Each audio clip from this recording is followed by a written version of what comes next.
Après le succès de la première édition de la caravane de la fibre optique qui a eu lieu le 25 juillet à Marrakech, aujourd'hui nous sommes contents d'accueillir à Casablanca cette deuxième édition qui traduit notre volonté d'accompagner l'écosystème du bâtiment au Maroc pour le déploiement du très haut débit et par conséquent le déploiement de la fibre optique dans les nouvelles constructions.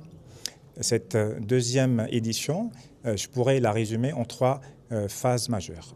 La première phase, c'est en fait le débat qui a eu lieu et qui a confirmé en fait à nouveau l'intérêt non pas seulement technologique, mais aussi économique et écologique du déploiement de la fibre optique dans les nouvelles constructions. Alors le deuxième temps fort, c'est la projection d'une capsule vidéo qui a rappelé en effet le protocole d'accord que nous avons signé à Marrakech avec le groupe Ad-Doha.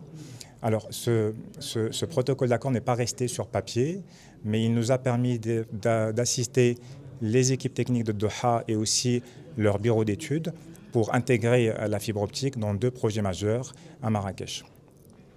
Alors la troisième phase, c'est la signature de deux protocoles d'accord. Le premier avec le Conseil des architectes du centre et le deuxième avec le groupe CAP7.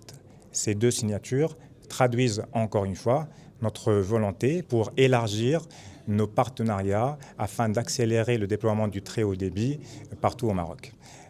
On est à la deuxième édition et je vous donne rendez-vous, Inch'Allah, avant la fin de l'année pour la troisième édition à Tanger. Merci.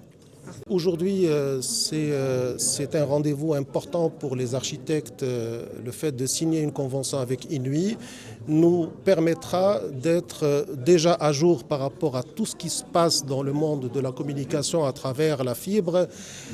Il y aura un certain nombre de formations qu'on a déjà discutées et qu'on va mettre en place très prochainement. Ces formations sont importantes pour les architectes dans la mesure où ils vont nous mettre à jour sur tout ce qui se passe dans le monde de la fibre. On va passer à la 5G bientôt.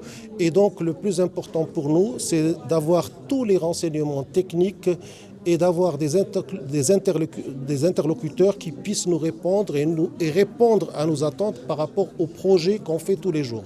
Chaque client a une expérience propre à lui et le but de cette convention, c'est que nous ayons en temps réel l'information qui nous manque dans nos chantiers, qui nous manque dans nos projets et qu'on puisse avoir le meilleur de cette information. Maintenant, il y a le côté commercial aussi. Il y aura des tarifs intéressants pour les architectes à travers cette convention. C'est un peu normal. Mais encore une fois, le plus important pour les architectes, c'est d'avoir l'écoute, c'est d'avoir la personne qualifiée pour leur donner l'information technique par rapport à chaque projet. C'est ça le plus important pour nous. Et je pense qu'on va y arriver.